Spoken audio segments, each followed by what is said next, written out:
guys, what's up? I'm keeping this quiet since it's early. Been up since 5 a.m. Don't want to wake up the kids. And want to go over a question that was sent my way, asking me how the underground strength movement began, and asked me how was I training people before I even owned a gym. And whenever I talk about these stories, I get fired up. So as of now, we've got over 1,000 YouTube videos. If you go back to our earliest videos, you will see some of our videos from training in the garage. We don't have any footage from the backyard, unfortunately. YouTube wasn't out back then, and if you took a video with your camera, it lasted like 10 seconds.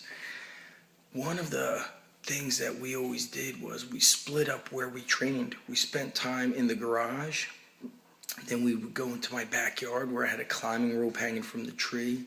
I had 2 old tree logs in the backyard, a 4 and 5 foot tree log. I had a wheelbarrow that we would load up with weights. We had the tree stump from the tree we cut down, and we would hit that tree stump with a sledgehammer. And we would also do stuff out in front of the house, like we would farmer walk the kettlebells all the way up the street, which was a incline, then back down. So we'd spend about 20 minutes in the garage, about 15 minutes in the backyard. Then we'd throw a sled, a prowler, some kettlebells, and a sandbag in the back of my truck, drive it down.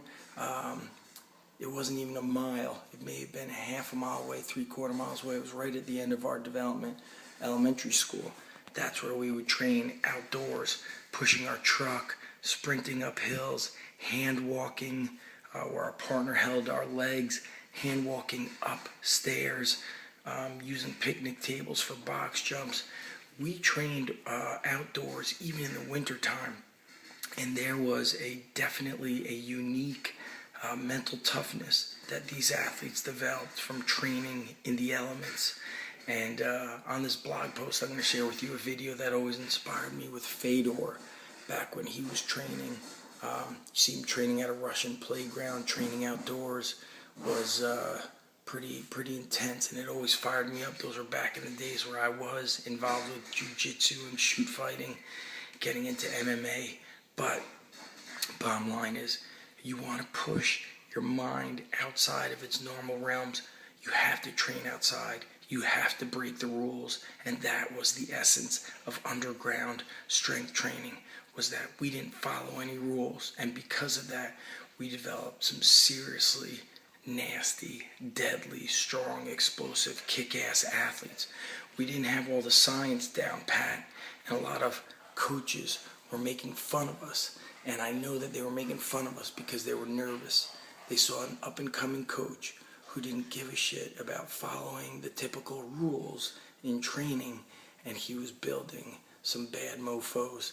I mean, if you look at Litvinov, when he was training, I think he was a hammer thrower, but he would front squat 8 reps and then sprint the 400 meters, and he would repeat that several times.